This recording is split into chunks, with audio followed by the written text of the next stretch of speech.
Good morning friends. आज से हम रूब्रिक की स्टडी की नई सीरीज स्टार्ट करने जा रहे हैं। इसमें हम बीमारी वाइज के किसी को कॉन्स्टिपेशन है, किसी को डायरिया है, किसी को डिप्रेशन है, किसी को माइग्रेन है, उसी हिसाब से हम मेडिसिन की स्टडी करेंगे। बीच में बहुत सारे रूब्रिक्स आ जाएंगे। तो सबसे पहले आज बात स्टार्ट करते हैं कॉन्स्टिपेशन की।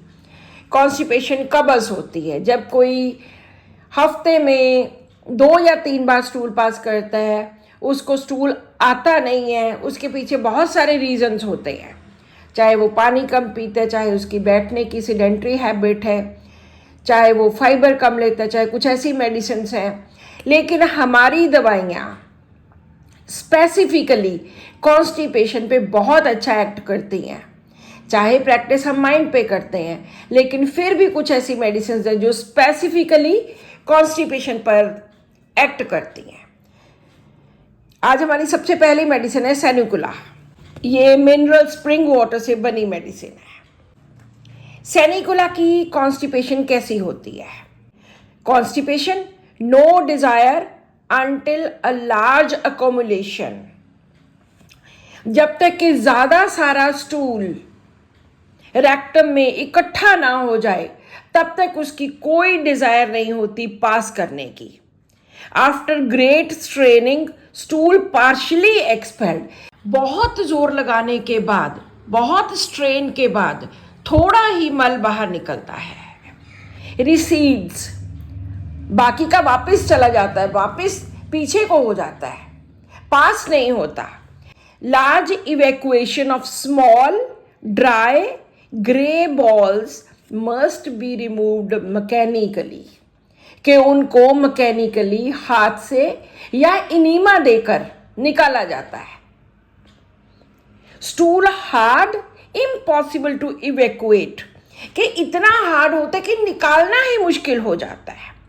और स्पेशली ग्रे वाइट बॉल्स होती हैं, जैसे बर्nt लाइम होता है, इस तरह की होती हैं। और इसमें इतनी गंदी बदबू आती है, इतनी ज़्यादा गंदी बदबू, जैसे कि सड़ा हुआ चीज़ होता है। और पेशेंट चाहे नहा ले तब भी उसके बाद भी वो बदबू चलती रहती है, बहुत ज़्यादा देर तक आती रहती है। The odour of stool follows despite bathing, जैसे सल्फर में होता है उस तरह से होता है। Incontinence of urine and faeces, या फिर अपने आप ही स्टूल निकलता रहता है, अपने आप ही यूरिन निकलता रहता है।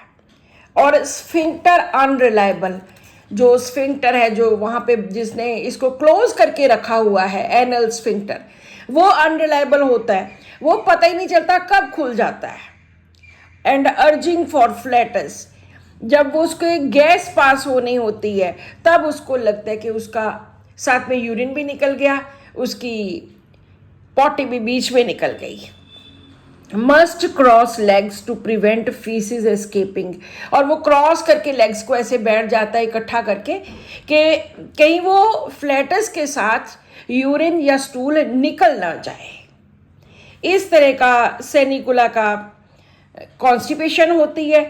एंड वीकनेस बहुत होती है, bearing down as if contents of pelvis would escape, के पेल्विस में से जो भी उसके इंटरनल कंटेंट्स है वो बाहर निकल आएंगे। चलने फिरने से तकलीफ ज़्यादा होती है, रेस्ट करने से एमेलेरेट होता है।